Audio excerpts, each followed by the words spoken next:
ẹ jẹ́ ká bẹ̀rẹ̀ sí ní dúpẹ́ lọ́wọ́ Ọlọ́run, ká lọ yin Ọlọ́run lógo fún oore tó ṣe nínú ayé wa, fún ìpamọ́ àti ààbò rẹ̀ ní ìdẹ̀wò pọ̀. Ẹ jẹ́ ká bẹ̀rẹ̀ sí ní dúpẹ́, ká dúpẹ́ fún oore àti ààbò Ọlọ́run lórí ayé wa, ká dúpẹ́ fún oore àti ààbò Ọlọ́run lórí àwọn ẹbí wa, àwọn ọmọ wa, iṣẹ́ wa, ilé wa kò dàrú, ìjọ Ọlọ́run ò túká, ohun wàhálà àdàmú sí ìjẹ́ ká ṣe ìsìlówórẹ́ kò jẹ́ kó ṣẹlẹ̀. Jẹ́ ká bẹ̀rẹ̀ sí ní gbóhùn ọpẹ́ sókè.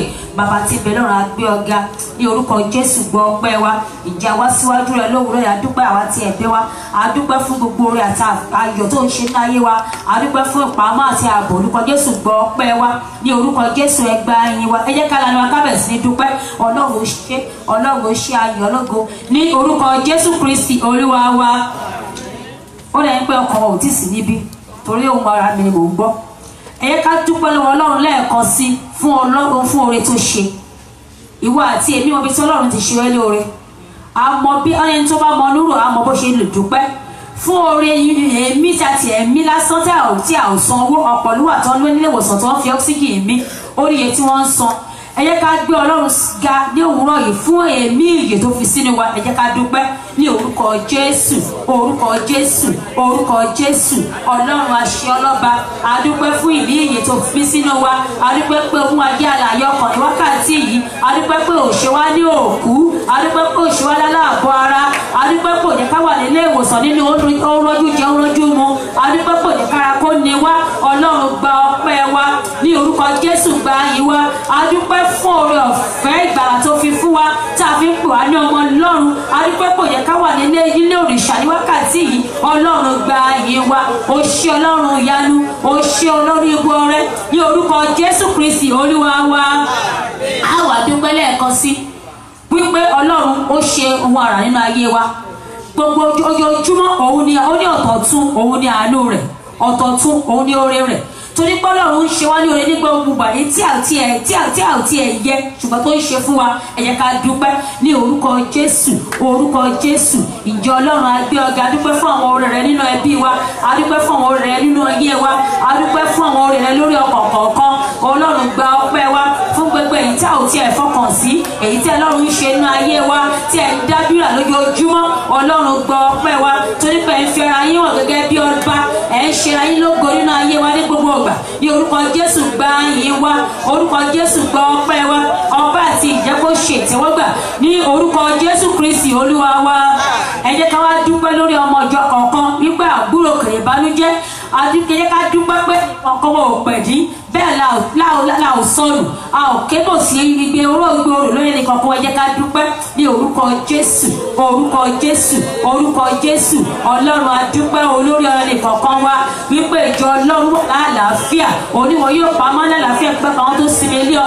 Torí pé òun là á gbẹ́kẹ̀wálé, òun mú ọ̀rọ̀ rẹ ṣẹ nínú ayé wa, òun gbé ọ̀rọ̀ rẹ ga ju orúkọ rẹ lọ, ojúbà má jẹ́ ẹ̀mú rẹ nínú ayé wa. Ọlọ́run gbọ́ ọpẹ́ wa fún ààbò tó nípọn tó gbòòrò tó fi ń pa wá mọ́, tí ò yẹ ká ṣàìsàn, ò yẹ ká wẹ́nikẹ́ni tì láàrin wa. Ó lọ kò wọlé, ò yẹ kó jẹ́ tiwa, ó jáde kò lè wọlé, ò yẹ kó jẹ́ tiwa. Ọlọ́run gba ọpẹ́ wa, oníbọ̀ rẹ gba ìyìn wa ní orúkọ Jésù Kristi Olúwa wa.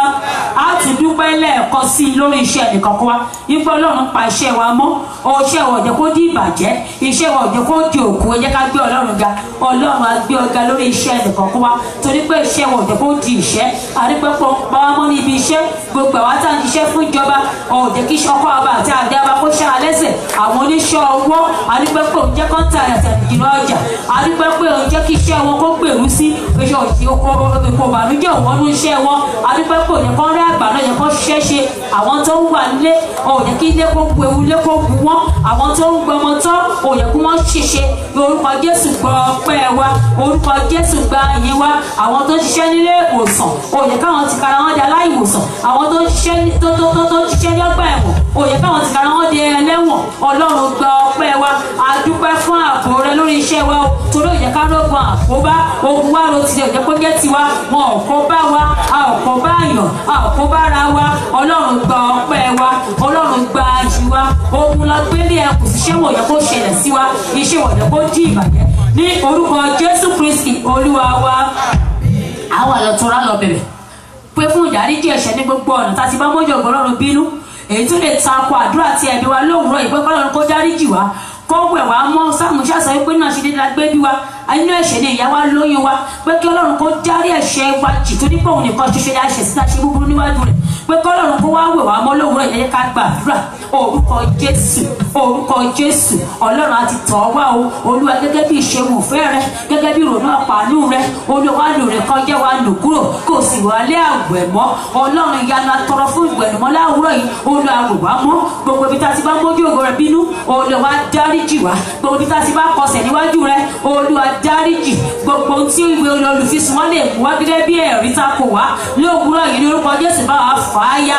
Gbogbo ibi tá a ti bá kọsẹ̀ níwájú rẹ, Ọlọ́run dáríjì. Olúwa wẹ̀ wá mọ́ torí pé àwọn kò ní òdodo kan ṣùgbọ́n ajé òdodo nípasẹ̀ Kristi Jésù tó kú fún wa. Ní orúkọ Jésù òdodo Kristi Olúwa fi wò wá mọ́. Ní orúkọ Jésù Kristi Olúwa wa.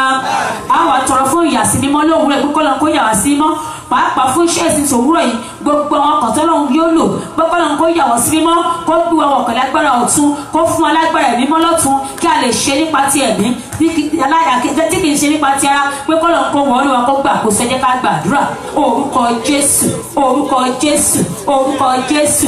Ìjọ Ọlọ́run atọ́ra bẹ̀bẹ̀ afarawa sábẹ́ ẹ̀pẹ̀lẹ́ ìbúlówúrọ̀ yìí Olúwa atọrọ fún ìyàsímímọ́. Olúwa yẹ̀ wá sí mímọ́, Olúwa wọnú ayé wa lọ. Gbogbo òkúta gbogbo ọ̀nà tó wọ́, Olúwa bá wa sọ di títọ́. Olúwa yẹ̀ wá sí mímọ́ fún ògo rẹ. Afẹ́ júbà wọn náà lówùúrọ̀ yìí, afẹ́ sìn lábẹ́ rẹ. Orúkọ Jésù wa sọ wa atọrọ fún agbára ìmọ̀ rẹ kó sọ kalẹ̀ kó wọnú ọkàn nìkan kan. Àwọn tí wọn kò ní ṣaláì lò lówùúrọ̀ yìí nígbà kó gbé wa wọ̀ pẹ̀lú agbára ọ̀tun, Olúwa ṣe bẹ́ẹ̀.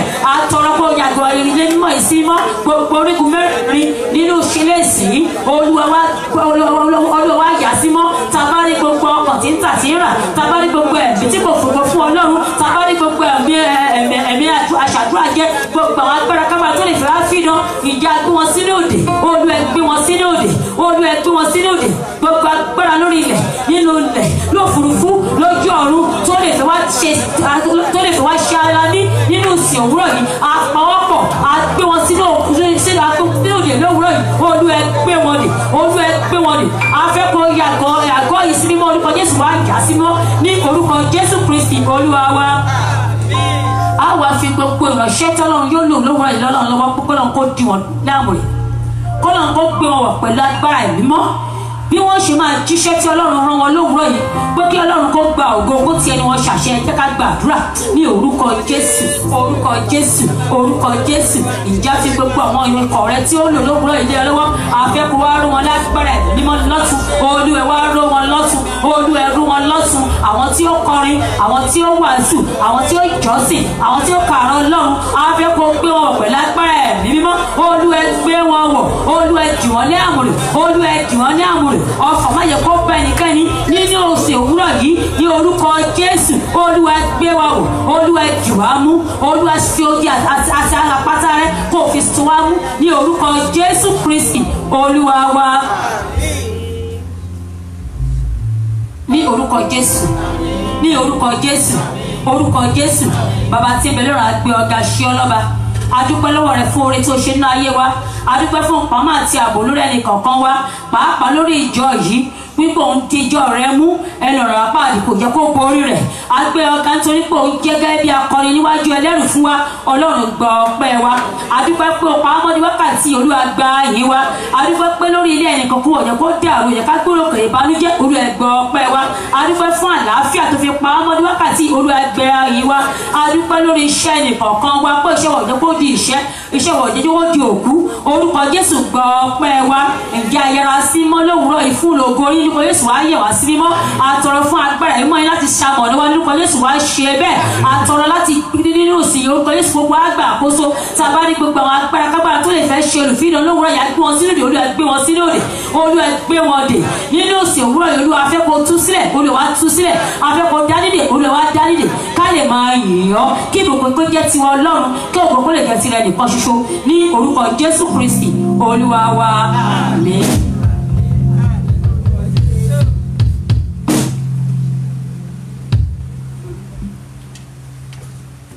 Hallelujah. Hallelujah. Fún ọkàn ìmoore a fẹ́ lọ gbé Ọlọ́run ga lówùúrọ̀ yìí a fẹ́ lọ yìn. Psalm 150 ní ẹni tó bá ní ẹ̀mí kí ó yin Olúwa. torí pé èmi àti yín ní ẹ̀mí ní òwúrọ̀ yìí a fẹ́ lọ fi ijó wa gbé Olúwa ga.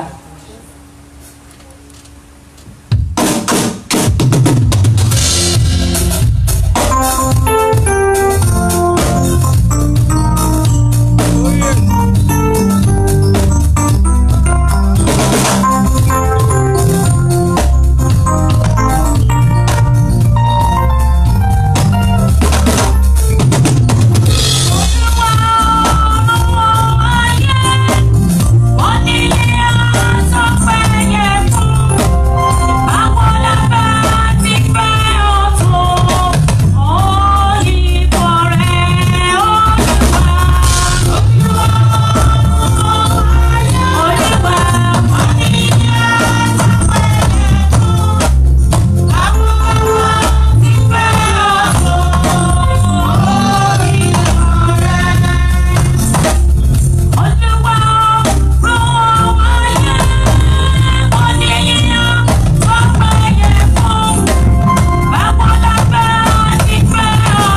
tẹ̀síwájú nígbà tí a kọrin ìkẹtàlélógójì nínú ìwé ìrìnàpadà 43.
ìfẹ́ olùgbàlà.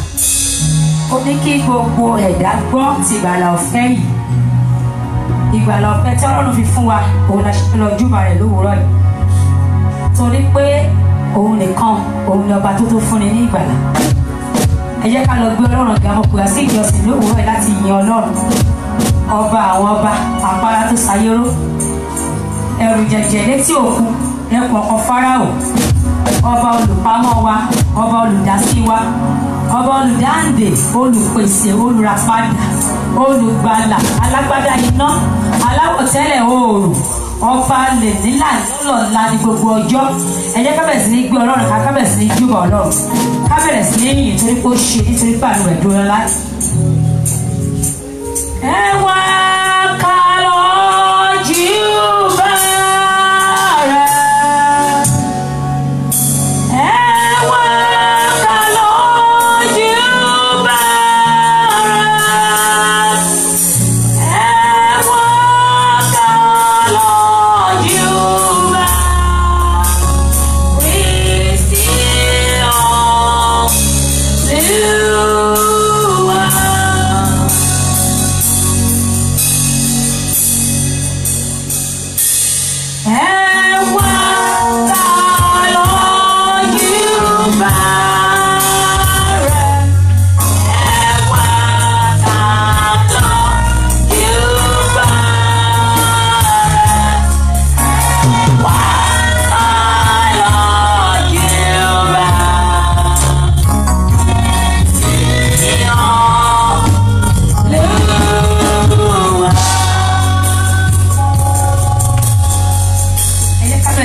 Ọlọ́run ká bẹ̀rẹ̀ sí ní gbéga. Ẹ jẹ́ ká ronú jinlẹ̀ ká bẹ̀rẹ̀ sí ní yìn Ọlọ́run ṣe. Ẹ wá ká lọ júbà rẹ̀. Ẹ wá ká lọ júbà Kristi Olúwa.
adúpẹ́ lọ́wọ́ rẹ Ọlọ́run ọ̀run fún oore ọ̀fẹ́ ẹnu ayé wa kò ní forúkọ rẹ.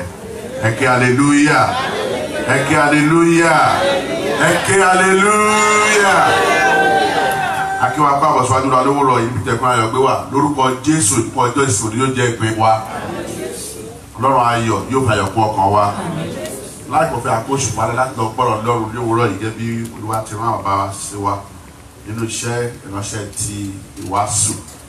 À ń bẹ̀rẹ̀ ká fi papọ̀ ọkàn tẹ́tí lélẹ̀ kí a sì fi ọkàn sí ohun tí Olúwa yóò bá wa sọ lówóró yìí bí a ti gbé àwọn bàbá wa wá síwájú fún iṣẹ́ ìránṣẹ́ ti òwúrọ̀ yìí. Jẹ́ ká gbé ìgbà náà ayé wọn òun bàbá wa ìránṣẹ́ náà lóṣùṣọ́ kẹrin lẹ́yìn.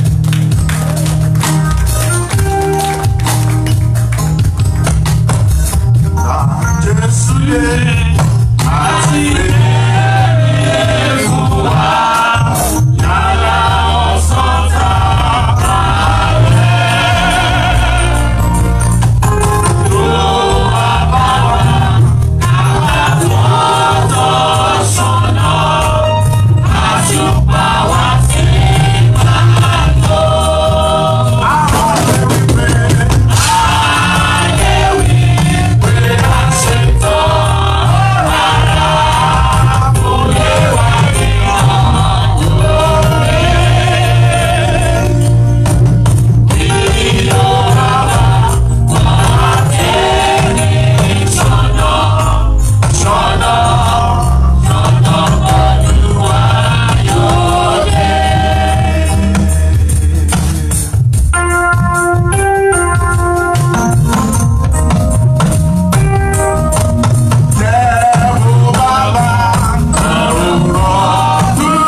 Àwọn mẹ́ta pàtàkì ni màmá mi béèrè fún tó ní kó ló wá ṣe fóun kóun tó fàyè sílẹ̀. Ìkànnú ẹ̀ ni pé ó lóun fẹ́ káwọn ọmọ nǹkan kọ́kọ́ di ńlá. Wọ́n fẹ́ ìyàwó táwọn máa fi ṣọmọ. Kán sì kọ́lé táwọn máa gbé. Ó wá sọ pé èmi òun fẹ́ kí n dìránṣẹ́ Ọlọ́run lójú ayé o káwọn tó fàyè sílẹ̀. Ọjọ́ tí wọ́n ordain mi bí pastor tí mo fi kọ́là sọ́rùn wọ́n ti fún mi ní kọ́là kan tó ordain mi. Ìránṣẹ́ Ọlọ́run bàbá wa Adéyẹfá ó fún mi ní kọ́là ọdún keje tí bàbá fún mi ní kọ́là ni wọ́n fún mi ní kọ́là. Èmi ò dẹ̀ nílò kọ́là láì jẹ́ kí wọ́n fún mi láṣẹ àti lò. Èèyàn lè lò ó kó sí ọlọ́pàá tó lè mú yàn. Ọlọ́pàá lè pàdé yàn kó dírẹ́sì bá kọ́ ní mú láńsẹ̀nsì wa. Bẹ́ẹ̀ ni láńsẹ̀nsì wà, there is license for ordination in America. Kò sí local government kankan tí yẹn bá ń ṣe pastor á lọ register àgbà license. Hallelujah. Ọjọ́ tí mo wọṣọ báyìí nígbà àkọ́kọ́ tí màmá mi rí mi wọ́n forí balẹ̀ fọ́lọ́run lẹ́ẹ̀mẹ́ta. Wọ́n ní o ti ṣe pé gbogbo ohun tí mo fẹ́. Mo gbọ́wọ́lé aṣọ yìí mo gbàdúrà gbogbo ẹ̀yin abiyamọ tí ẹ wà mí báyìí. Zana ayama sindaya. Gbogbo ohun rere tí ẹ dùn fún àwọn ọmọ yín. Yẹ́ndàyà ayama sindaya. Ó kọ́hún tó wù kọ́mọ náà máa là kọjá nísinsìnyí.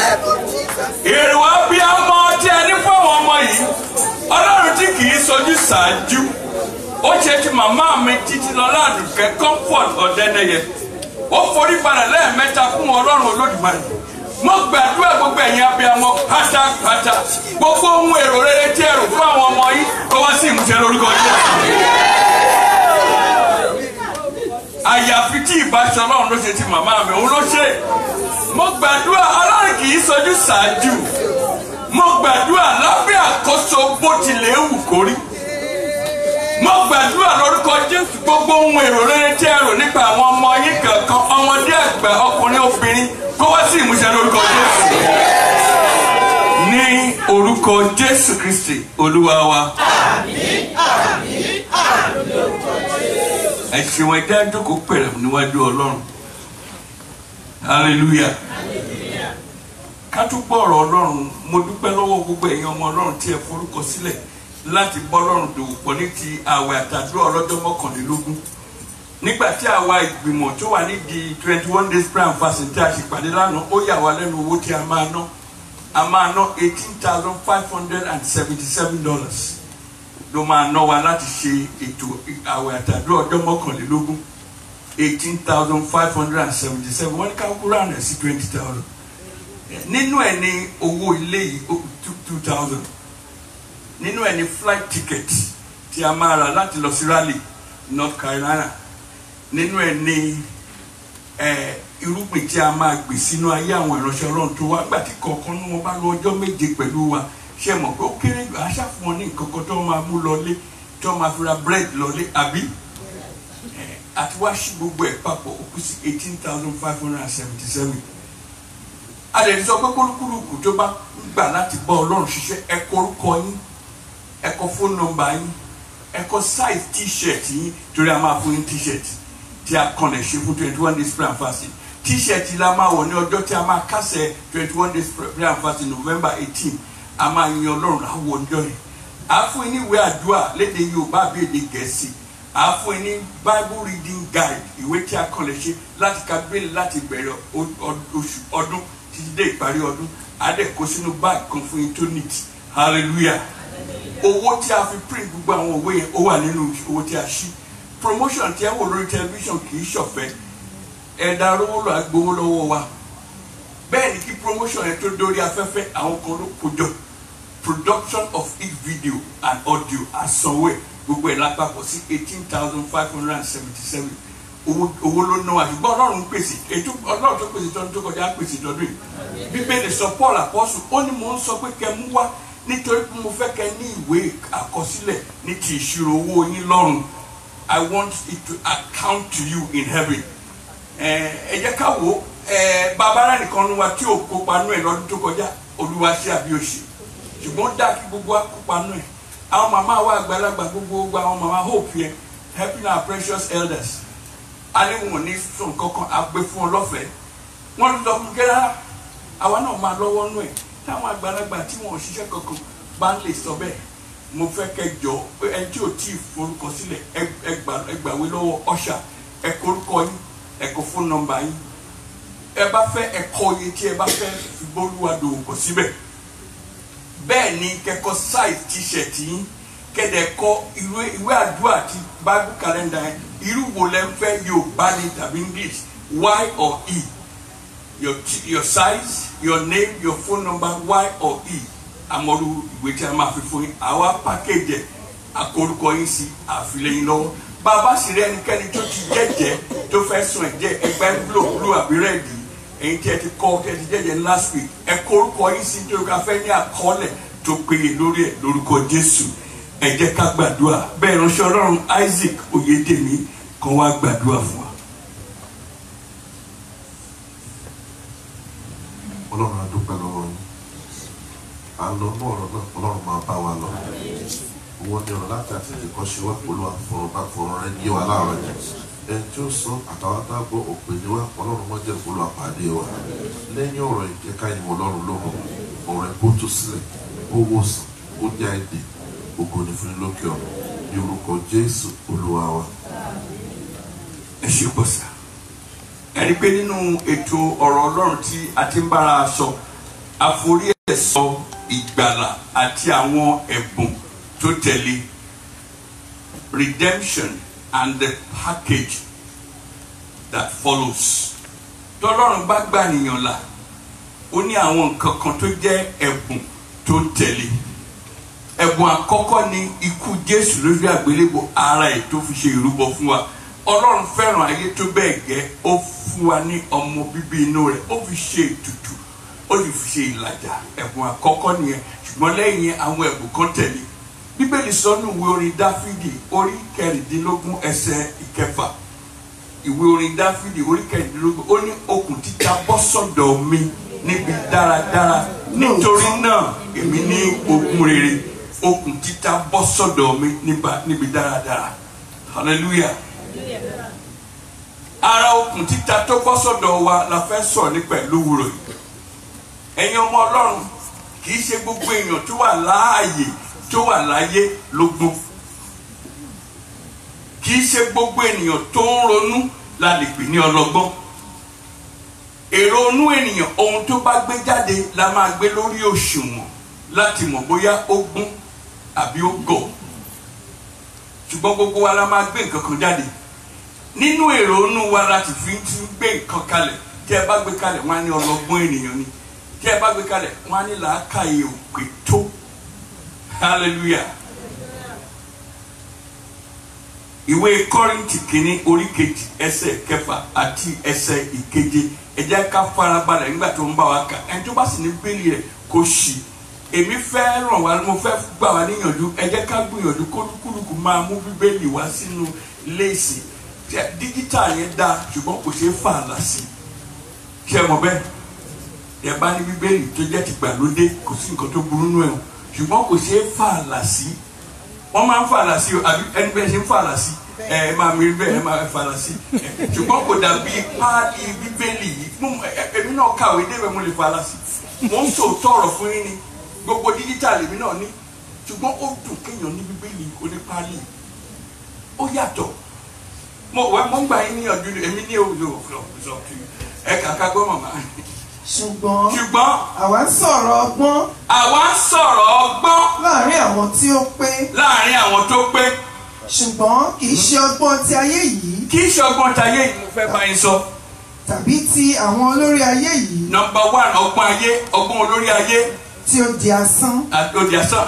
ṣùgbọ́n àwa ń sọ̀rọ̀ ọgbọ́n Ọlọ́run ní ìjìnlẹ̀ àní ọgbọ́n tí ó farasin èyí tí Ọlọ́run ti lànà sílẹ̀ ṣáájú ìpilẹ̀ṣẹ̀ ayé fún ògo wa. ẹ ṣe nígbà táwọn ènìyàn ò tí ì mọ ẹ bá mi ṣíwèé James sílẹ̀ James chapter 3 verse 15 and 17 ẹ ṣí sílẹ̀ nígbà táyé yìí ò tí ì sí lọ́gbọ́n yẹn ti wà nígbà táwọn èèyàn ò mọ ìyàtọ̀ ọgbọ́n àti àgọ̀ láyé ti wà ọgbọ́n yìí la fi ṣe ìpìlẹ̀ ṣe ayé yìí ọgbọ́n yìí sì ní ara àwọn ohun tọ́lọ́run fi fún wa gẹ́gẹ́ bí ohun tó sopọ̀ mọ́ ìgbàlà ni part of our redemptive package ọgbọ́n àtọ̀dọ̀ Ọlọ́run wa James chapter 3 verse 15 and 17.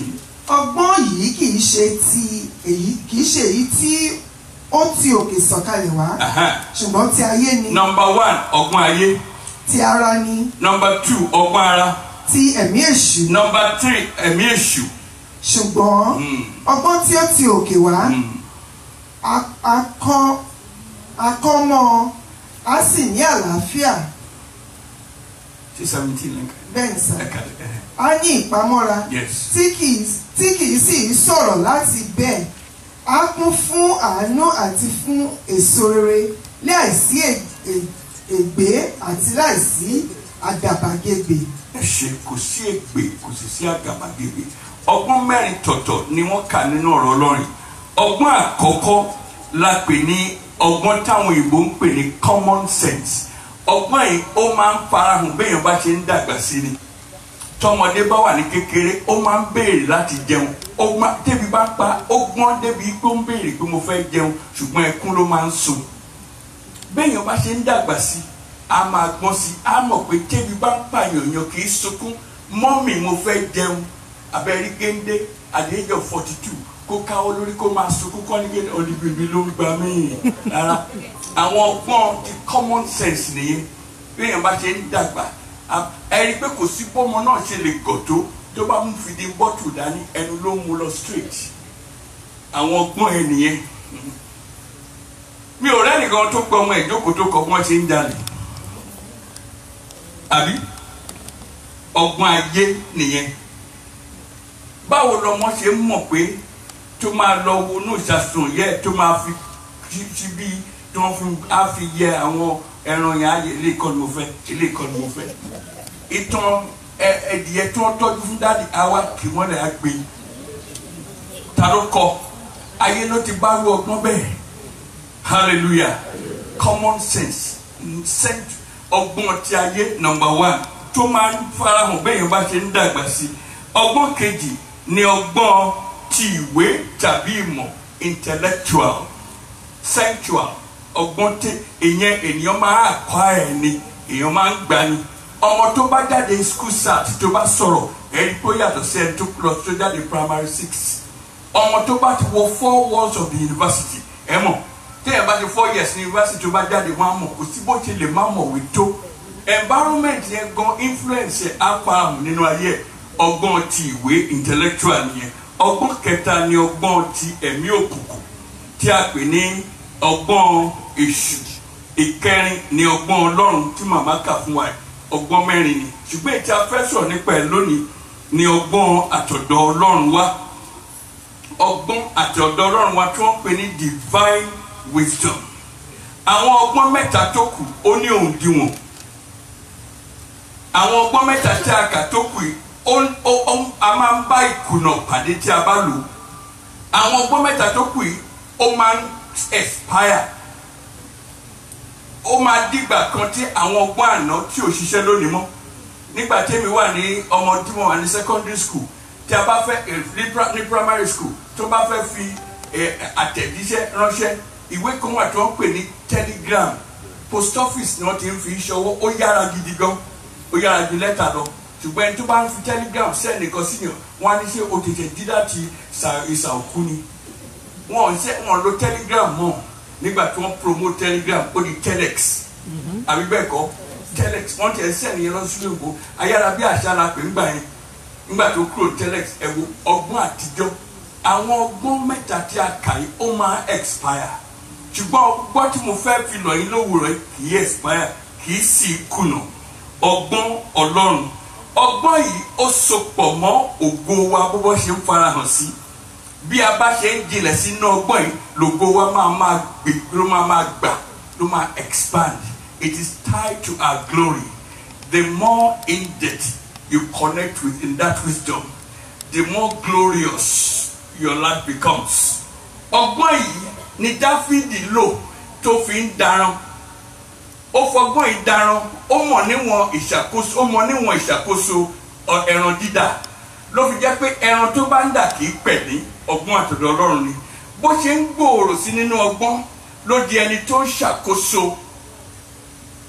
ààfin Sọ́ọ̀ wọ́n lọ pè wá ni ó ní ẹ lọ pè wá Sọ́ọ̀ ní ẹ lọ pè wá lúdùrúdú ń bá Sọ́ọ̀ ńgbà yẹn tó bá sick abẹ́ sí ní sọ̀sọ̀kúsọ ṣùgbọ́n tí Dáfídì bá ta gìjà àṣẹ ọlọ́run ó ń ti lọ síbi àyè ńlá ni bó ṣe ń gbòòrò sí nínú ìmọ̀ ọgbọ́n ọlọ́run ọjọ́ kan a pè Dáfídì láti ṣàkóso ẹ̀ha ìlú Ísírẹ́lì kan tí a pè ní Júdà Dáfídì ò rule over Jerusalem papọ̀ Ísírẹ́lì papọ̀ ìgbà kan òun lọ bá Júdà ibi tó ríran dé nìyẹn lẹ́yìn ọdún méje àwa fi jọba lórí Júdà àti Ísírẹ́lì papọ̀ united bẹ́ẹ̀ ni ọgbọ́n ti Jósẹ́fù nígbà tó ń gbilẹ̀ sínú ọgbọ́n ọlọ́run ó farahàn nínú ayé ilé Pọ́tífà débi pé Pọ́tífà ní ọkùnrin ọgbọ́n púpọ̀ ṣàkóso ilé mi bó ṣe wá ń gbilẹ̀ sínú ọgbọ́n ọlọ́run ó ṣàkóso prison ọgbà ẹ̀wọ̀n nígbà tí ọgbọ́n ẹ̀ débi kan tó tayọ tọgbà ẹ̀wọ̀n wọ́n pè jáde wọ́n ní wá ṣàkóso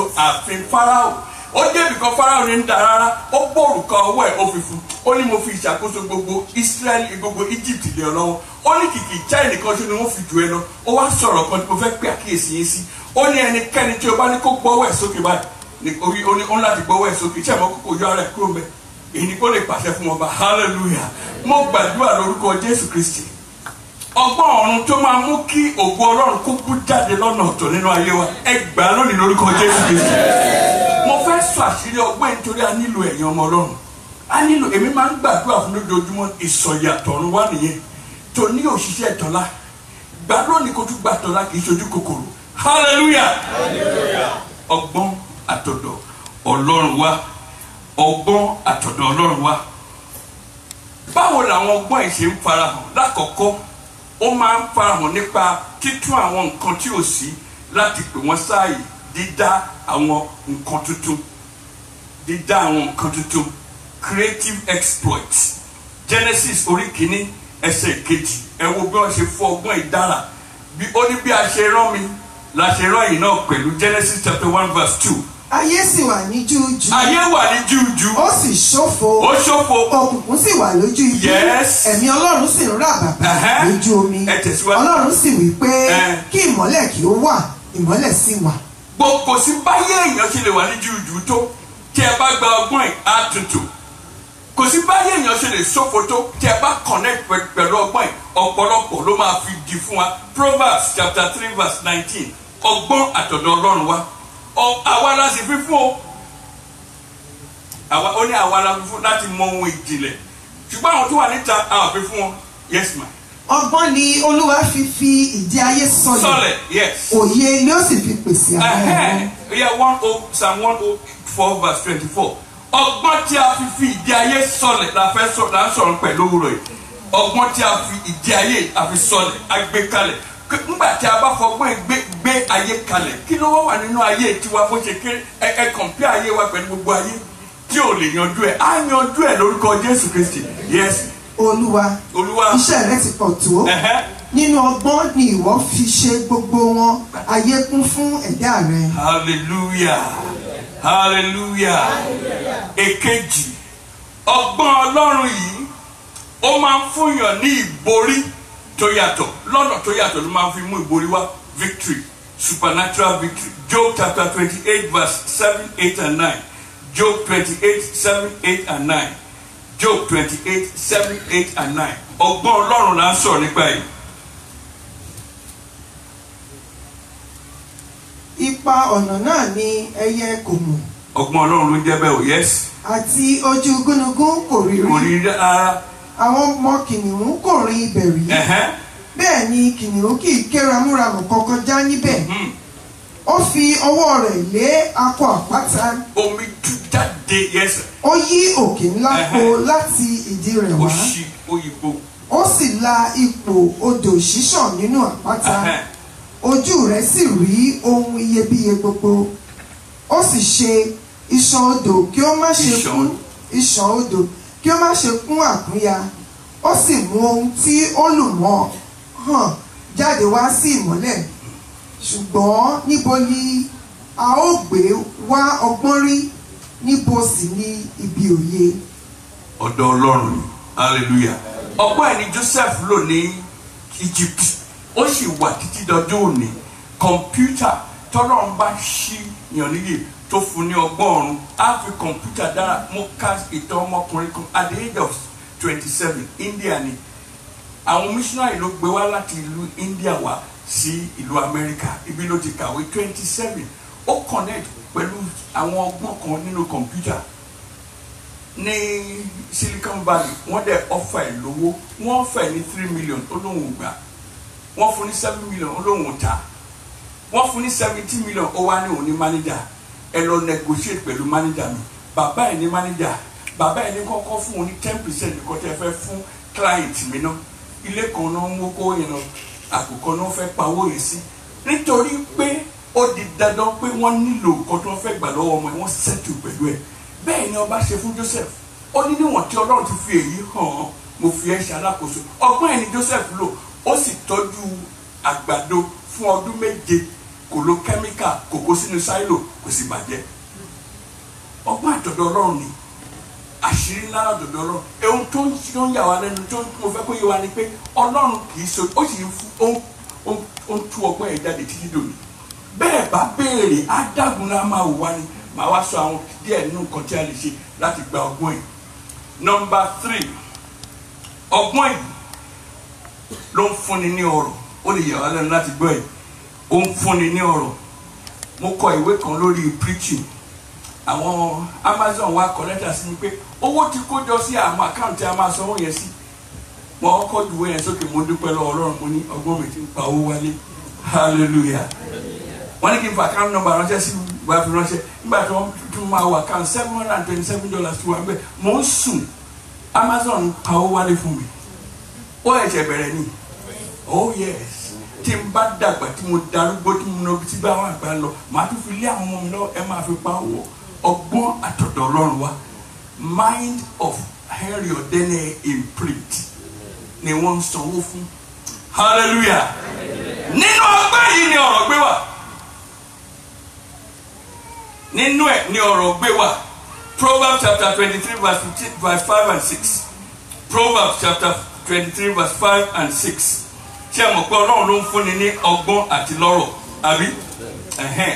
Yes, Proverbs chapter 23 4 and 5. So and 5.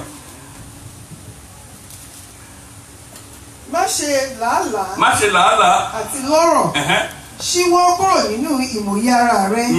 Ìwọ ó ha fi ojú rẹ wò ó, kì yóò sì sí mọ́. Nítorí ọ̀rọ̀ hu ìyẹ́ apá fún ara rẹ̀ bí idì tí ń fò lé ojú ọ̀run. Ọlọ́run ní ká má iṣẹ́ o. Ó ní ẹ má ṣe làálàá láti ní ọrọ̀. Bíbélì sọ pé nítorí tiyín mo fi ààyè ọrọ̀ sílẹ̀, mo sọ́ra mi di òtòṣì kẹ́yìn bá lè lọ́rọ̀. Nígbà tí a ní kí n má ṣe làálàá láti lọ́rọ̀ tí ẹ̀dẹ̀ tí sọ pé ti fààyè ọrọ̀ fún mi, báwo ni mo ṣe fẹ́ lọ́rọ̀? Ọlọ́run ò sọ pé ká má ṣiṣẹ́ o, làálàá ló ní ká má ṣe. Ta ló fẹ́ ṣe làálàá ní wa? A ní ṣe làálàá lórúkọ Jésù. Ẹ ṣiṣẹ́, ṣùgbọ́n tí ẹ bá máa lọ́rọ̀ ẹ ó da iṣẹ́ yẹn pọ̀ pẹ̀lú ọgbọ́n àtọ̀runwá. That's the secret. Ìwé ìdísọ́nù ìwé Deuteronomy ó ní àṣírí àti lọ́rọ̀ ọwọ́ èmi lọ́wọ́ Ọlọ́run ló wà. Kò ní bá òjò jáde, kò ní bá snow jáde. Àárọ̀ ju ẹ̀dẹ́ wa lórí ni, ojú àìrí láti máa fi gbà. Olúwa ti sọ, ó ní òun nìkan ṣoṣo ló ń fúnyàn ní àṣírí àti lọ́rọ̀. Proverbs chapter 8 verse 17. Proverbs 8:17 and 18. Mo fẹ́ àwọn tí ó fẹ́ mi. Ta ló ń sọ̀rọ̀ yẹn? Ọgbọ́n ló ń sọ̀rọ̀ yẹn. Mo fẹ́ àwọn tó ń fẹ́ mi. Àwọn tí ó sì wá mi ní kùtùkùtù yóò rí mi. Yes. Ọrọ̀ àti ọlá ń bẹ lọ́wọ́ mi. Àní ọrọ̀ dáradára àti òdodo. Ó ti tán. Ọwọ́ ọgbọ́n ló wà. Ta ló sì ń jẹ́ ọgbọ́n? Ọlọ́run. Kristi ni ọgbọ́n Ọlọ́run à ń bọ̀ mbẹ̀ torí àmupápàpà. Ọgbọ́n yìí ọwọ́ ẹ̀sìn ni ẹ̀mí gígùn gbé wà. Mọ́mí ẹ̀ bá ka Proverbs chapter 3 verse 16. Mo ń ka àwọn ọ̀rọ̀ Ọlọ́run káde tí máa fi gbàdúrà tí a bá délé ni. Àkókò ń dáhìí láti ṣe Bible study ní ìsìn lágbára àkókò máa wà fún Bible study. Ṣùgbọ́n tí a bá ń ka ọ̀rọ̀ tí ẹ kọ́lẹ̀ Bíbélì sọ pé mú ọ̀rọ̀ dájúdájú rẹ wá, bring forth your strong reasons. À lè fi kó Ọlọ́run lójú bàbá ìwọ ló sọ báyìí. Yes ma. Ọjọ́ gígùn ń bẹ ní ọwọ́ ọ̀tún rẹ. Ọjọ́ gígùn ń bẹ ní ọwọ́ ọ̀tún ọgbọ́n Ọlọ́run. Àti ní ọwọ́ òsì rẹ ọrọ̀ àti ọlá. Èmi kọ́ ni mo kọ́ Bíbélì ni. Ẹni tó bá fẹ́ ní ọrọ̀ àti ọlá látọ̀dọ̀ Ọlọ́run tí òun da wàhálà pọ̀ pẹ̀lú ẹ̀ kó ní ọgbọ́n Ọlọ́run. Àwọn òyìnbó smart nígbà tí wọ́n fún wa ní salary tí wọ́n pè ní personal emolument.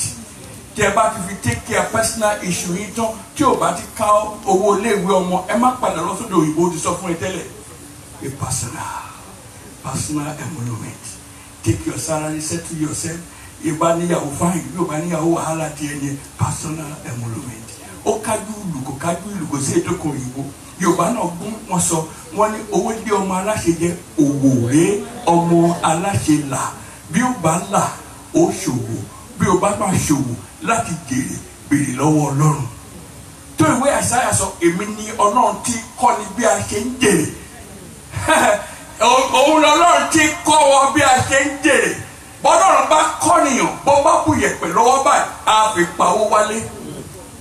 Bó bá dín dòdò bó bá ṣe donut tọ́lọ́run bá ti lọ́wọ́ sí èmi ni Ọlọ́run tó kọ́nìyàn wọ́n kì í kọ́ ní Harvard. Ẹ̀mọ́ ẹni tó jáde Harvard University social economics tí ò fi ṣe nǹkan kan dáadáa. Ọlọ́run ló ń kọ́ wa ẹ lè máa béèrè lọ́mọ pé mo ló wà nínú Bíbélì. Ó wà nínú Bíbélì ẹ jẹ́ ká òwe Àìsáyà orí kejìdínláàdọ́ta Isaiah chapter 48 verse 17. Nípasẹ̀ ọgbọ́n Ọlọ́run ti kọ́yàn láti jèrè. Ẹ ó jèrè àwọn ọmọ yín lórúkọ Jésù. Bàbá sọ̀rọ̀ ká jèrè. Ara ẹ̀ ní ìtọ́jú àwọn ọmọ. Ẹ ó raise àwọn ọmọ ẹbí wọn wá dé ńlá. Raising tomorrow's leaders today. Báyìí ni Olúwa wí.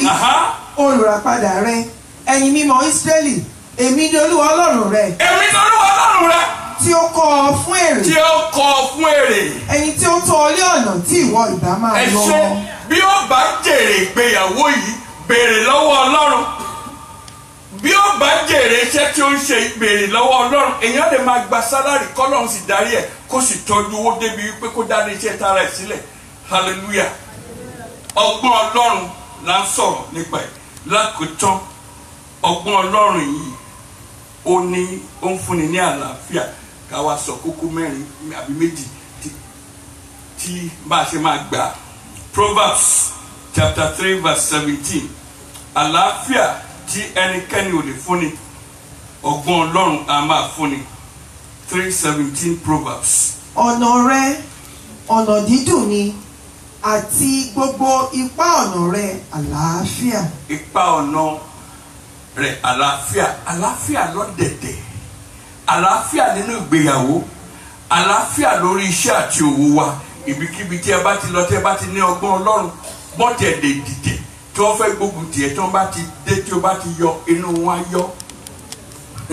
Nítorí o ti gbé ọgbọ́n Ọlọ́run. Hallelujah. Báwo la ṣe wá gba ọgbọ́n Ọlọ́run? Àkọ́kọ́, ẹni tí ò bá ní Kristi lọ́rùn àti olùgbàlà, ó ní okùn títa bọ́ sọ́dọ̀ mi níbi dáradára èmi ogún rere. Ọlọ́run kì í fogún ẹ̀ fún ẹni tí kì í ṣe títí tí ò mọ̀ rí. Ẹ gbọ́, ọmọ yín ló máa jogún yín lórúkọ Jésù. Nígbà tó dé kòríta kan fún Abrahamu, ó ní bàbá, ó ní ṣé ọmọ àlè yìí ló máa jogún mi ni? Ohun dáadáa tó ó níra ní sùúrù, ọmọ ìlérí ń bọ̀ tó máa jogún ẹ̀. Ọlọ́run kò ní fogún ẹ̀ fún ẹni tí ò gbà tiẹ̀. Bí o bá àkọ́kọ́ ẹ fàyè yín fún Jésù Kristi, yẹn ni number 1. Lẹ́yìn bá ti fàyè fún Jésù Kristi, ó di dandan kó jogún oore àti ẹ̀bùn Ọlọ́run. Number 2 ni ìbẹ̀rù Ọlọ́run. Proverbs chapter 9 verse 16. Ìbẹ̀rù Ọlọ́run. Ìwárìrì kọ́ ni mo ń sọ, má dúró sórí ọ̀tà kó máa mú gidi. No. Bẹ̀rù Ọlọ́run tọkàntọkàn. Ohun tí bàbá bá ti kàlẹ́ ìwọ̀n má débẹ̀. Ó ní má ṣàgbèrè. Ó wá ṣàgbèrè, ó wá dé wájú mo pẹ́. No! Má wárìrì níwájú Ọlọ́run. Ọ̀tá ló máa wárìrì. Ó ní ọ̀tá rẹ̀ yóò wárìrì. Lọ gbọ́nrí fún, lọ ṣìṣekúṣe tó wọ́n ń gbọ́nrí lọ́wọ́. Bẹ̀rù Ọlọ́run tọkàntọkàn. Sá fún ẹ̀ṣẹ̀, ẹ sá fún ẹ̀ṣẹ̀ yẹn ọmọ Ọlọ́run, ẹ sá fún, ó ṣe é ṣe tí ò bá ṣe é ṣe kò ní sọ fún wa. Áńgẹ́lì kì í dẹ́ṣẹ̀, Ọlọ́run sọ pé kó ronúpìwàdà, àwọn ẹlẹ́ ń dẹ́ṣẹ̀. Ó lè olójú kòkòrò, oníyàwó ní ojú ní àlè ta, wá ló ń fọgbọ́n Ọlọ́run, olùkú bẹ́ẹ̀ ló chíp ni. Ẹsẹ̀ kan inú kò bí mi sáwọn. Ẹ má borúkọ Ọlọ́run jẹ́. Ẹ kà wọ́n mi. Ètò burú pé àdúrà wọn láàrin ìránṣẹ́ Ọlọ́run. Kí ìránṣẹ́ Ọlọ́run tún máa bọ́ ọmọ ìjọ sùn. Ọ̀daràn. Iná Ọlọ́run á jẹ́ ojú ọ̀gá tó orúkú àlà. Á jẹ́ ojú ọ̀gá tó orúkú àlà. Ó fẹ́ borúkọ Ọlọ́run jẹ́ ni. Àwọn tí wọ́n sọ pé kẹ̀kẹ́ ẹ máa dà wọ́n jẹ́ àgùntàn Ọlọ́run. Ẹ ká gbọ́ mi jà yìí.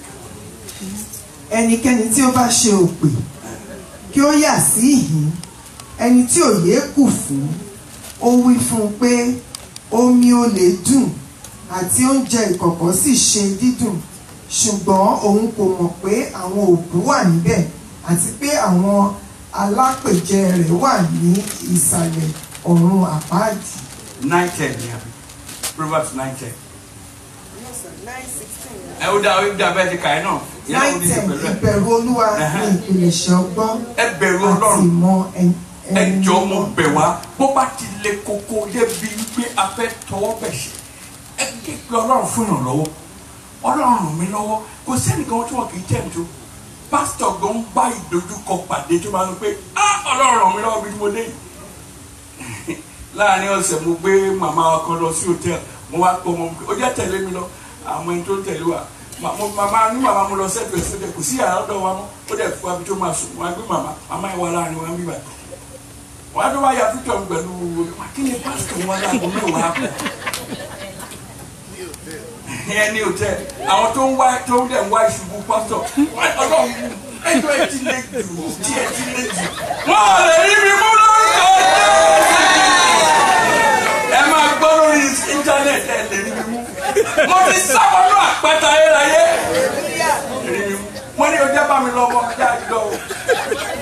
Ló bá dẹ̀ wọ́n kọ́ lọ pé obìnrin méjì ni mo kọ́ sí hòtẹ́ẹ̀lì lẹ́ẹ̀kan náà. Ẹ sá má ṣe ẹ̀yin ọmọ Ọlọ́run ẹ jẹ́ bẹ̀rù Ọlọ́run. Ìbẹ̀rù Ọlọ́run ní ìpìlẹ̀ṣẹ̀. Ọgbọ́n number 2 ni pé ká fẹ́ràn Ọlọ́run. Bí ẹ bá fẹ́ràn ẹ fẹ́ràn ilé ẹ. Bí ẹ bá fẹ́ràn ẹ fẹ́ràn brother yín àti sister yín. Kò sí kankan nínú yín tí mi ò fẹ́ràn. Kò sí. Nítorí ewu wà nínú ẹ̀ téèyàn bá fẹ́ràn. Ó nígbà téèyàn ò bá fẹ́ràn tí ẹ ń rí lójúkorojú báyìí ẹ má tàn mí jẹ ẹ fẹ́ràn mi. Béèyàn ò bá dẹ̀ fẹ́ràn Ọlọ́run kò lè rí ọgbọ́n Ọlọ́run gbà. Hallelujah. Number 3 ni pé ká béèrè fún ọgbọ́n. Number 4 ká béèrè fún. James chapter 1 verse 5 ibẹ̀ la máa parí ẹ̀ sí lónìí. Ká béèrè fún. A máa ṣètò tí a máa ṣe ìdánilẹ́kọ̀ọ́ tí a máa jinlẹ̀ sí so that ẹ̀ṣẹ̀ gan tó bá rí wa sá. I mean, this is not my candidate. Àwọn cheap souls wà ní gbòòrò tó máa deal pẹ̀lú. No, there's no way for you here. Máàkì kan wà lára wa. Bí o bá tiẹ̀ fẹ́ dẹ́ṣẹ̀ ẹ̀ṣẹ̀ gan á sá fún ẹ tó tọ́. Kò wá ní sáà gbogbo appointment tó bá ní pẹ̀lú obìnrin á kàn máa fail. Yes ma. Bí ó bá kú ọgbọ́n fún ẹnikẹ́ni. Mi ò ṣe ẹnìkankan mo fẹ́ràn yín ni o. Ẹnìkankan. 1-5 James. Bí ó bá kú ọgbọ́n fún ẹnikẹ́ni. Bó bá kú ọgbọ́n fún ẹnikẹ́ni. Kí ó béèrè lọ́wọ́ Ọlọ́run. Kí ó béèrè lọ́wọ́ Ọlọ́run. Ẹni tí ń fi fún gbogbo ènìyàn ní ọ̀pọ̀lọpọ̀. Tí kì í sì bá ni wí, a ó sì fi fún un. Lastly,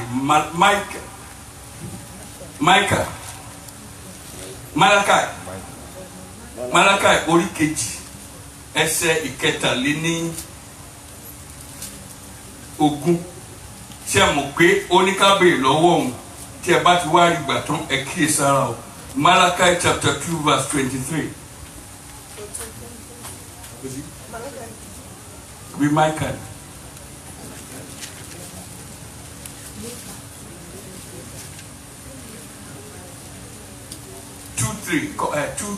Two. Malachi 2:2. Màá kà kọ́ tó wà mẹ́rin ní kẹ́kẹ́ bá ti rí. Bí ẹ̀yin kì ó bá gbọ́, tí ẹ̀yin kì ó bá sì fi sí àyà láti fi ògo fún orúkọ mi. Láti fi ògo fún orúkọ mi. Ní Olúwa àwọn ọmọ ogun wí. Èmi ó sì rán ègún sí orí yín. Èmi ó sì fi ìbùkún yín ré. Lóòótọ́ mo ti fi réná nítorí pé ẹ̀yin kò fi sí ọkàn. Ẹ ṣe ohun tó ń sọ ni pé tí o bá lu ọgbọ́n Ọlọ́run tí o bá fi lu àlùyọ má claim pé ìwọ ni. Daniel gbọ́n ó ní rárá ẹ má sọ pé èmi ni mo gbọ́n o. Ọlọ́run kan tó wà lọ́run ibùgbé ẹni tí ò sí láàrin àwọn ènìyàn òun ló fún mi ní ọgbọ́n yìí òun ní ká fi ògo fún. Ẹ jẹ́ ká dìde. Àdúrà tí a máa kọ́kọ́ gbà ni pé ibi tí ẹ̀ṣẹ̀ tó ti sọ mí di òmùgọ̀ nípa ti ẹ̀mí nítorí pé èèyàn bá ṣe ń tọ́ bẹ̀ṣẹ̀ sí ni ọgbọ́n Ọlọ́run máa dínkù sí. Ọlọ́run dárí ẹ̀ṣẹ̀ mi jì mí. A sì sọ fún Ọlọ́run rọ̀ mí ní agbára má dẹ̀ṣẹ̀. Ẹ jẹ́ á gbàdúrà.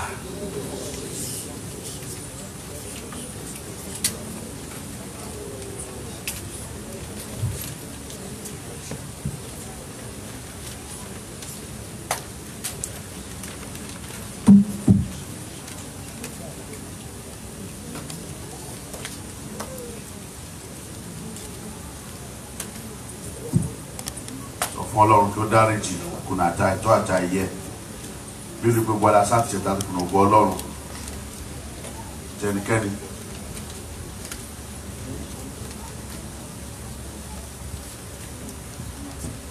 gbogbo ara sáà ti tàbí kùnà ògbó Ọlọ́run sọ fún Ọlọ́run kó dáríjì kó fi ìjẹ́mọ́ rẹ̀ wá ní òwúrọ̀ yìí.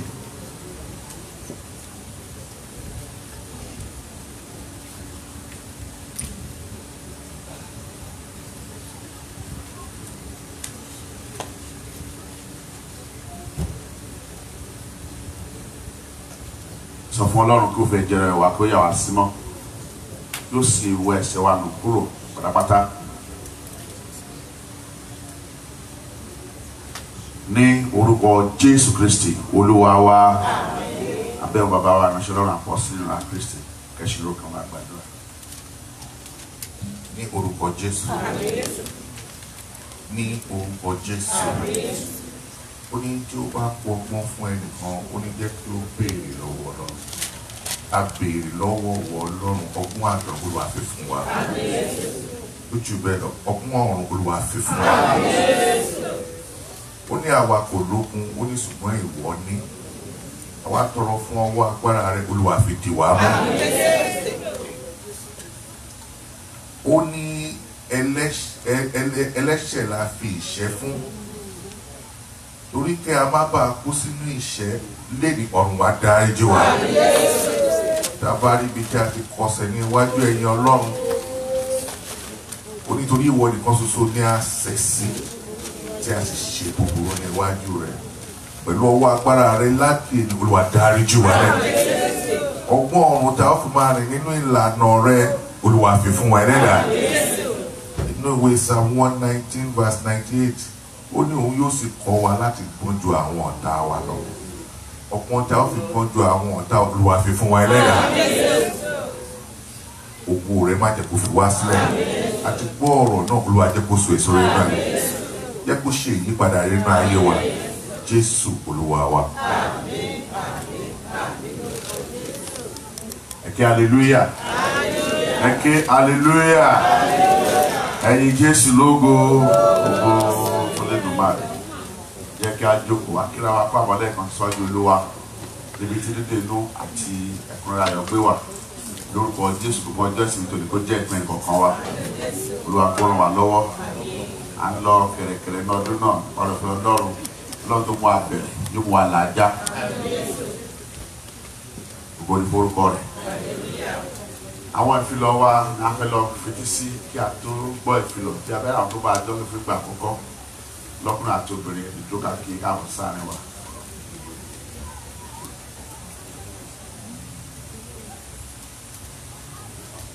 Ẹ ké hallelujah. Ẹ ké hallelujah. Ẹ ké hallelujah.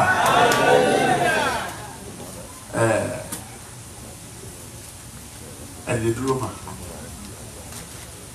Jẹ́ ayọ̀ wa láti fi hàn fún wa arábìnrin wa tí í ṣe aya bàbá wa alàgbà àti àwọn ẹ̀bùn tí ló wà fún wọn àgbààgbà Adénípẹ̀kú. Àwọn ni wọ́n ti dúró yìí. Olúwa mú aya àti àwọn ọmọ wa. Ògo ni forúkọ Olúwa. Àwọn fìyà dídí kúrò àkàlẹ́yà ní Olúwa lógo fún ohun tí Olúwa ṣe àti láti fún ọkọ àbọ̀ sáré wa. Hallelujah mẹ́ta o. Hallelujah. Hallelujah. Hallelujah. Ẹyin Jésù lógo. Ògo fún Olódùmarè. Hallelujah.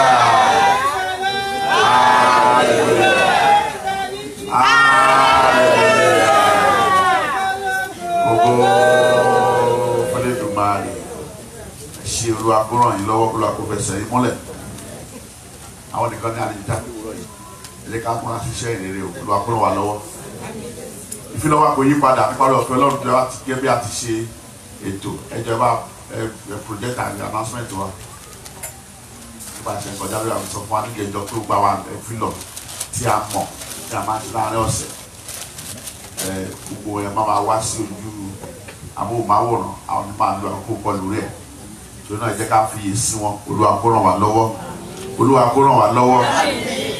Pàrọ̀ ọ̀fẹ́ lọ́wọ́ nípa ti ààwẹ̀ àti àdúrà tí ó ń bọ̀ tí ọlọ́jọ́ mọ́kànlélógún yóò bẹ̀rẹ̀ ní ọjọ́ 28 oṣù táwa náà yìí. Ìpàrọ̀ ọ̀fẹ́ lọ́run yóò sì wá sí ìdádúró ní inú oṣù kọkànlá. Olúwa ti fún wa ní ìṣẹ́gun àti ìlera pípé ní àkókò àdúrà àti ààwẹ̀ yìí. Lórúkọ Jésù Olúwa kó bá ọgbẹ́ ìlú ọkàn wa pàdé. Bí a mọ̀ pé ní gbogbo ìgbà tí a bá ń gbààwẹ̀ a máa ń gbìyànjú láti break nígbà ìpapọ̀. Àwọn tí a nílò níwọ̀nyí. Àwọn tí a sì fẹ́ kà síta yìí ẹjọ́ ẹnikẹ́ni kó má ṣe rà kọjá ẹnikẹ́ni tó lọ́ọ́ bá mí sí láti ṣe ìrànlọ́wọ́ yóò má ṣe fi kún ju àwọn tí a bá pè tàbí tí a máa fi lọ fún ayé. Bí èso inú àwọn èso tí a fẹ́ ní ọ̀gẹ̀dẹ̀, banana, ọsàn, orange àti apple. Banana, orange and apple. kí ẹnikẹ́ni má ṣe ràn tó lòdì sí ẹ̀ tó bá fẹ́ mú èso wá. Croissants àbí okay, donuts àti puff puff àwọn kan tí a fẹ́ níwọ̀nyí tó lọ àkọ́nà wà lọ́wọ́. Bí o bá fẹ́ tàbí tó bá fẹ́ forúkọ lẹ̀ láti ṣètò àwọn nǹkan wọ̀nyí tó lọ bá mi sí ẹ̀rí bàbá wa modernist Akíntán ẹ forúkọ lẹ̀ lọ́dọ̀ wọn. Ẹ má ṣe kọjá ohun tí wọ́n bá ti fún yín láti ṣe tó lọ àkọ́nà wà lọ́wọ́. Bí a bá tilẹ̀ ní ìgbésí láti ṣe jù bẹ́ẹ̀ lọ ilé ká padà sí owó let's convert to cash ló wà kọ́nà wà lọ torí pé àwọn ohun tí a kọ sílẹ̀ ìyàfẹ́ kọjá ẹ̀ gẹ́gẹ́ bí àṣẹ àti darí àwọn olórí wọn tó bá ní àǹfààní láti jù bẹ́ẹ̀ lọ ẹ̀kan bá tẹ̀ sí owó ẹ̀ fún wọn àdó fáwọn kan bí ẹ ti gbọ́ iye tí ó máa ná wa fún àdúrà àti àwẹ̀ yìí Olúwa kó ràn wá lọ́wọ́ àwọn àdúrà yóò sì lò láti bá gbogbo àníwọ̀n yìí pàdé nípa ọrẹ ọ̀fẹ́ Ọlọ́run ìránṣẹ́ Ọlọ́run olùṣọ́ àgùntàn àti àpọ́sítélì lọ́ra Kristi Samuel A. Akínlábí ó fi tìfẹ́tìfẹ́ pé wá sí ibi ìtìdúpẹ́ tí ìfinijóyè àpọ́sítélì àti ìkẹ́kọ̀ọ́ gboyè ní ọ̀rọ̀ Ọlọ́run ní ìjọ àpọ́sítélì lọ́dẹ Apostolic Church of North America USA National Headquarters Manchester Convention 14706 Dignita Drive ní ọjọ́ Olúwa ọjọ́ kẹrin oṣù kọkànlá ọdún tí a wà nínú rẹ̀ yìí November 4th ní déédéé aago 12 ìránṣẹ́ Ọlọ́run yìí ní olùṣọ́ àgbẹ̀ tí ó wà nínú ìjọ wa ní headquarters Manchester Convention yẹn olùṣọ́ àgbẹ̀ ni wọ́n sọ Olúwa tó ti fi ìyẹ́ kan kún ìyẹ́ wọn ti di àpọ́sítélì nínú ara Kristi ògo ni forúkọ Olúwa wọ́n fi tìfẹ́tìfẹ́ pé wá síbi ìsìn dúpẹ́ tí ìfinijóyè àti ìkẹ́kọ̀ọ́ gboyè lọ́rọ̀ Ọlọ́run ní ọjọ́ tí a dá yìí ní ọjọ́ kẹrin oṣù kọkànlá Olúwa kó sọ ẹ̀mí àtọkàn wa tí a wá gbígbà náà lọ láti máa gbàdúrà fún àṣeyọrí àwọn ọjọ́ wọ̀nyí. Bákan náà ni àwọn ìjọ wa Fountain of Joy CNS Cherubim and Seraphim Movement of Houston wọ́n fi tìfẹ́tìfẹ́ pé wá síbi àjọ̀dún ìkẹrìnlá àti ìkórè àti ìdúpẹ́ ìkẹrìnlá irú rẹ̀ tí ilé ìjọsìn wà ní 14726 Dignita Drive ní inú ọgbà kan náà ní ìjọ àpọ́sítélì tí a ti kọ́kọ́ ṣe announcement àti ti ìjọ Fountain of Joy yìí wà níbi tí màmá wa modernist Akíntán ti ń jọ́sìn ni wọ́n ti fẹ́ ṣe àjọ̀dún ọdún kẹrìnlá ti ìkórè àti ìdúpẹ́ fún ohun tí Olúwa ṣe ní ọjọ́ 21 oṣù kẹwàá ìjọ mẹ́jọ ìdílé àmì next Sunday nípa ọ̀rọ̀ Ọlọ́run déédéé aago 12 ọ̀sán ni wọ́n fi tìfẹ́tìfẹ́ pé gbogbo wa síbi ìsìn ìdúpẹ́ ti ìkórè àti ayẹyẹ ọdún kẹrìnlá tí Olúwa gbéjọ náà kalẹ̀ Olúwa kó dá ẹ̀mí àti ọkàn wa àti ara wa sí ọjọ́ náà lọ kí a sì máa gbàdúrà fún àṣeyọrí ẹ̀kẹ́ hallelujah. Bákan náà ni ìjọ Mercy of Christ Development Ministry wọ́n pè wá síbi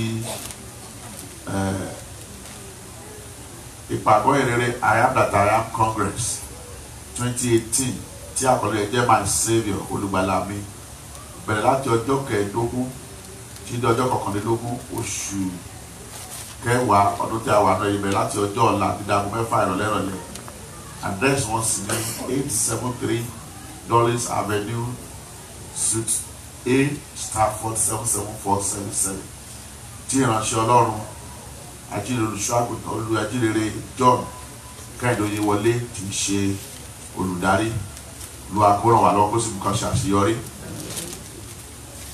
Bákan náà ní nípa ọ̀fẹ́ Ọlọ́run ní ọjọ́ ìkẹtàdínlógún oṣù kọkànlá ọdún tí a wà nínú rẹ̀ yìí kan nínú àwọn arákùnrin wa wà láàrin wa lówùrọ̀ yìí ó fẹ́ ṣe àgbéjáde fọ́nrán orin tí Olúwa lò wọ́n láti kójọpọ̀ orúkọ rẹ̀ náà gba arákùnrin wa ní Lékan Ajílọ̀tútù tó wà láàrin wa ẹ̀kẹ́ hallelujah gbogbo alamọ arákùnrin yìí láti ìgbà tí wọ́n ti ń bá wa bọ̀ ògo ni forúkọ Olúwa. Ní ọjọ́ 17 oṣù kọkànlá ọdún yìí ní dédé aago 5 ní ayẹyẹ yóò bẹ̀rẹ̀. Title orin náà ni Loving Kindness of God. Venue ni the King of Kings Chapel.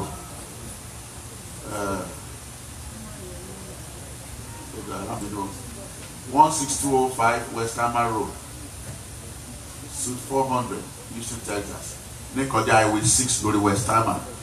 Níbi àdúgbò Wazobia African store yẹn. Níbẹ̀ ni wọ́n ti ṣe. Olúwa kó mú wa ju ọjọ́ náà lọ. Kó sì dá gbogbo wa sí. Ẹ̀kẹ́ hallelujah. Ẹ̀kẹ́ hallelujah. Nípa oore ọ̀fẹ́ Ọlọ́run. A ń fi tìfẹ́tìfẹ́ pè wá síbi àjọyọ̀ 100 ọdún tó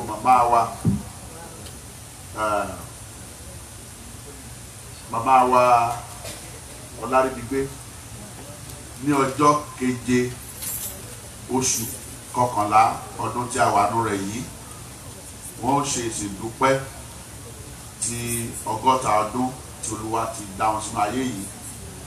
Wọ́n sì tún ṣe ìdúpẹ́ àti ayẹyẹ àti ìgbanilálejò sẹ́rímọ́nì àmúríyọ ní ọjọ́ 10 oṣù kọkànlá ọdún tí a wà nú ẹ̀yìn ní ọjọ́ sátidé ní ọjọ́ yẹn bọ́ sí ní dédé aago 5 ìrọ̀lẹ́ ní International Way of Life Ministry.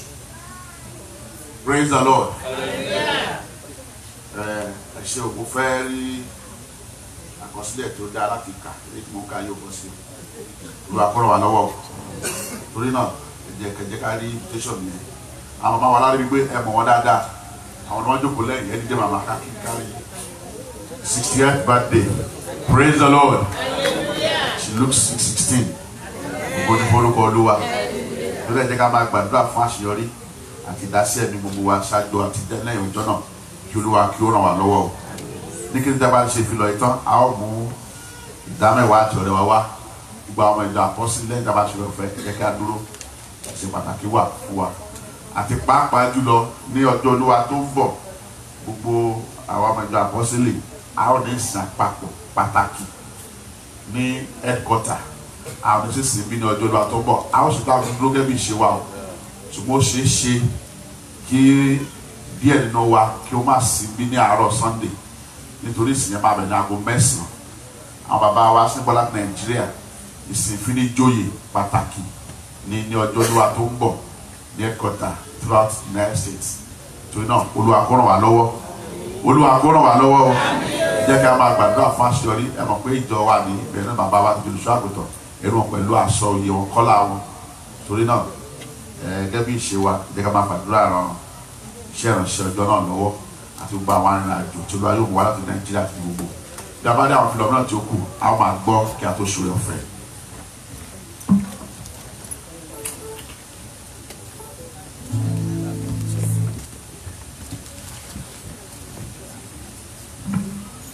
Praise the Lord. Hallelujah. Pẹ̀lú kí àtà ìjẹ́ káwọn ọmọ rẹ̀ wá sí láti ìlú.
pé ọkọ̀ dáwọ́lé kí o yà sí gbogbo tó mú dàmí àtọ̀rẹ́ wàrà kó kúkú wọn lọ́pọ̀lọpọ̀ lórúkọ Jésù Olúwa ṣe bẹ́ẹ̀ ṣé má jẹ́ bọ́ lọ́wọ́ ẹnikẹ́ni wà ní kó máa tẹ̀síwájú màtẹ́mi fẹ́ tó ṣẹlẹ̀ fún ní ọ̀sẹ̀ yìí lórúkọ Jésù Olúwa báyìí ni wọ́n pàdé ní ọjọ́ Olúwa tó ń bọ̀ Olúwa kó máa ní ọ̀pọ̀lọpọ̀ wà fún ìfàyọ̀ wá síwájú rẹ̀ wọ́n forúkọ rẹ̀ àwọn ọ̀rẹ́ àtàwọn àná ni abẹ kó dáwọ́lé kó yà símọ́ fún ìlòkù rẹ̀ àti tẹ̀síwájú iṣẹ́ ìránṣẹ́ yìí ní orúkọ ti Baba àti ní ti Ọmọ àti ní ti Ẹ̀mí Mímọ́ kí hallelujah.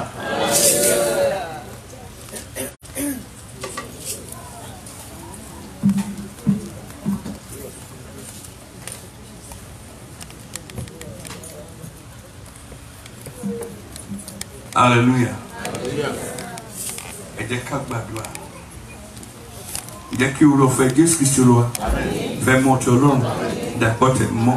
Kò gbàgbé láti sìn àti títí láéláé. Àmín. Àmín lórúkọ Jésù. Àmín. Ká tó hallelujah mẹ́ta. A ó pàdé lórí ìlà ní àṣálẹ̀.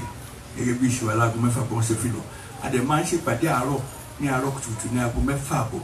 Ẹ darapọ̀ mọ́ wa ó máa ràn yàn lọ́wọ́ àdúrà àjọgbà bẹ́ẹ̀ máa ní tìmọ̀ gan ni ẹjọ́ ẹgbìyànjú táàyè ẹ̀ bá yọ aago mẹ́fà àbọ̀ wá ọgbọ̀n ìṣẹ́jú péré aago mẹ́fà àbọ̀ tó bá da aago méje àti ṣòro ọ̀fẹ́ hallelujah mẹ́ta o hallelujah hallelujah hallelujah ẹ̀yin Olúwa lógo ẹ ṣé o ẹ kú.